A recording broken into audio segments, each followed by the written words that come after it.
Venue was the Crystal Ballroom of Hotel Marriott, where Acting Consul General of Afghanistan, Hamidullah Tarin, hosted a reception to celebrate the 100th anniversary of Afghanistan's Reclamation of Independence. Following recital from Holy Quran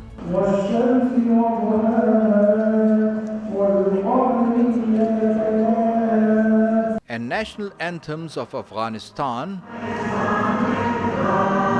and Pakistan, Consul General addressed the ladies and gentlemen in the audience. He noted that Afghanistan was the best market for Pakistani goods, and at the same time Pakistan was well suited for Afghan commodities. Consul General Hamidullah Tarin said greater focus should be placed on business and economic issues.